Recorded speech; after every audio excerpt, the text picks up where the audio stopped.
So let us derive an expression for the capacitance of a cylindrical capacitor. A cylindrical capacitor consists of two cylinders, that is one like this, one outer cylinder and one inner cylinder.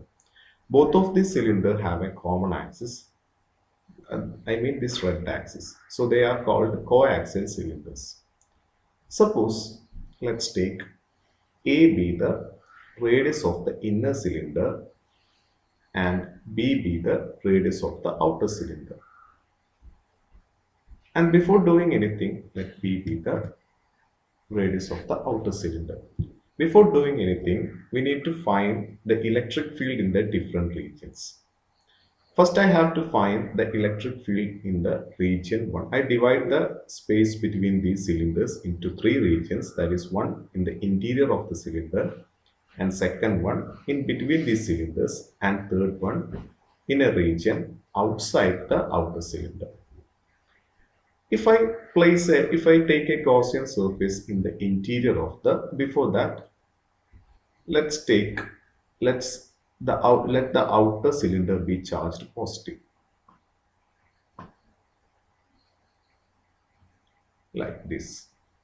So by induction, the charge on the inner cylinder will be negative. Clear? So if I take a Gaussian surface, let's take a cylindrical Gaussian surface in the region 1, like this.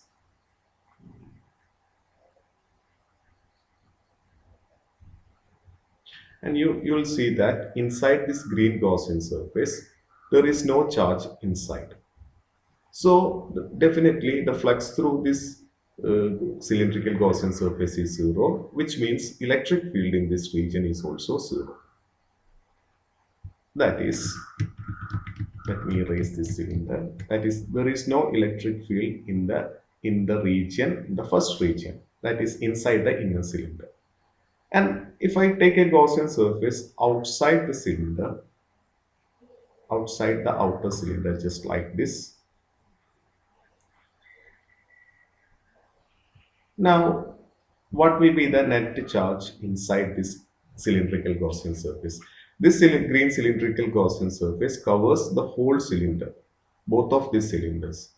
You can also see that the net charge Q net will be, since this positive charge cancels this negative charge, because they both are equal and opposite. So the net charge here also is 0, which means the net electric field in the third region is also 0. So there will be no electric field in the interior of the inner cylinder and the exterior of the outer cylinder. Now if I draw a cylindrical Gaussian surface in between these regions, that is in between the space between these two cylinders, like this, a cylindrical Gaussian surface, you can see that inside the Gaussian surface the negative charge exists, which means electric field exists in between these two cylinders. Okay, in the space between these two cylinders. Now I need to find the magnitude of the electric field. So let's take a small area in here on the lateral face of the cylindrical Gaussian surface. You know its direction will be like this, perpendicular to the surface, and you know the direction of electric field is from positive to negative, that is in this direction.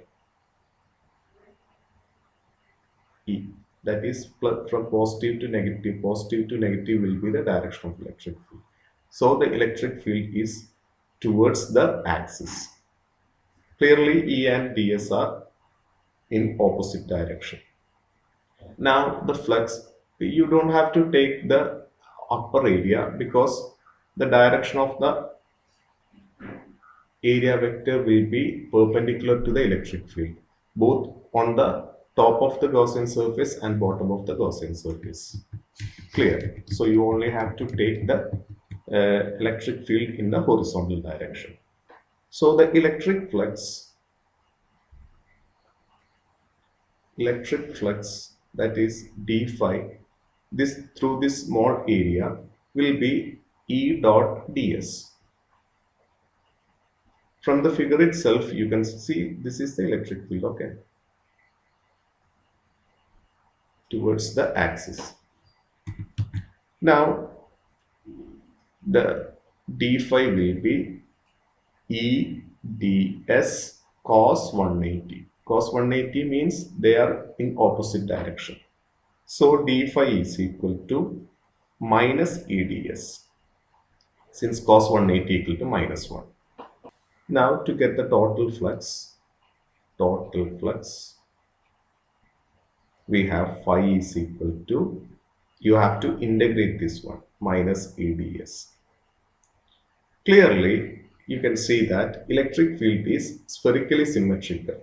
That is, it is same along the same radius. So at every point on the curved surface of the cylinder, electric field remains the same. So you can take this minus E constant. E integral ds. So this will be minus E into integral of ds is S. Also, S, if you integrate this area, you will get the curved surface area of the cylinder. And let this distance be, let's take this distance be R, that is the radius of the cylindrical Gaussian surface, this be R, and let the length of the cylinder be L. Length of both the cylinders remains the same. Okay. Now you have the curved surface, this ds, if you integrate, you will get the curved surface area, and the curved surface area will be 2 pi RL, that is base perimeter into height, that is 2 pi RL. So that's the phi. Let's call that as equation number 1. Now if you apply the Gauss's theorem, we have phi is equal to Q divided by epsilon 0. This is according to Gauss's law. See, inside the Gaussian surface, the charge is, let Q be the magnitude of the charge. Don't consider it as negative and positive. Just take the magnitude. Q be the charge inside the inner cylinder, charge of the inner cylinder. The charge on the outer cylinder is also Q.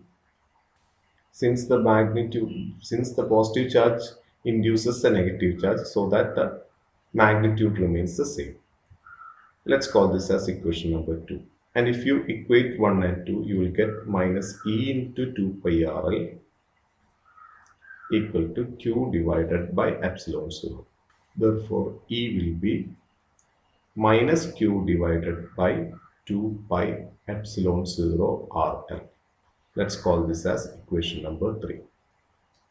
So this is the expression for the electric field in the region between these cylinders. Now we need to find the potential in between this region.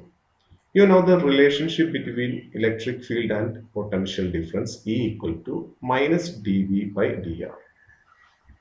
And that will give E dV equal to minus AdR. Okay. Now we have to substitute the value of E in here. That is dV is equal to, dV means the potential difference, is equal to minus E is equal to, this E equal to minus Q divided by 2 pi epsilon 0 RL into dr. So minus and minus will get cancelled. So dV is equal to Q by, you can write this as 2 pi epsilon 0 L into 1 by R dr. Let's call this as equation number 4. Now, in order to get the total potential, what you have to do you have to integrate the equation 4. So the potential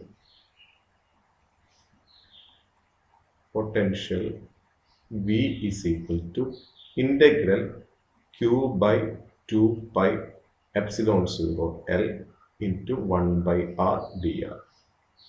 Clearly the variable in here is R. that is the radius. The r varies from the smaller cylinder, radius of the smaller cylinder to the radius of the outer cylinder, that is a to b. The limit of the integral will be a to b. Therefore, v will be, see this q 2 pi epsilon 0 L all remains constant. You can take that out. Q by 2 pi epsilon 0 L integral a to b 1 by r dr. So,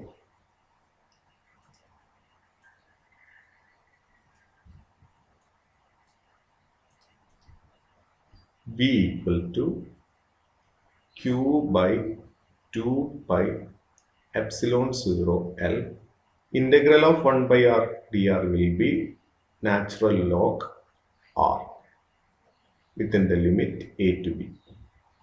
It will be log r. So v is equal to q divided by 2 pi epsilon 0 L. First you have to put the upper limit, that is natural log of b minus natural log of a.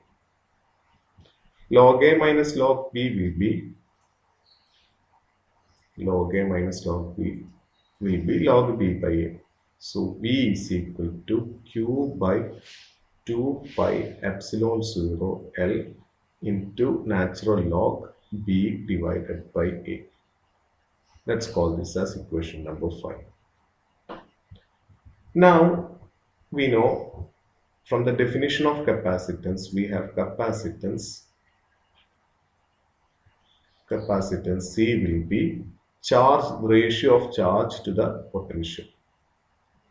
Then substituting the value of q and v in here, that is we have C equal to q divided by v, but v is equal to q by 2 pi epsilon 0 L natural log b divided by a. You can cancel this q, and this term 2 pi epsilon 0 will go up, and the capacitance will be C is equal to 2 pi epsilon 0 L divided by natural log b divided by a. So this is the capacitance of a cylindrical capacitor.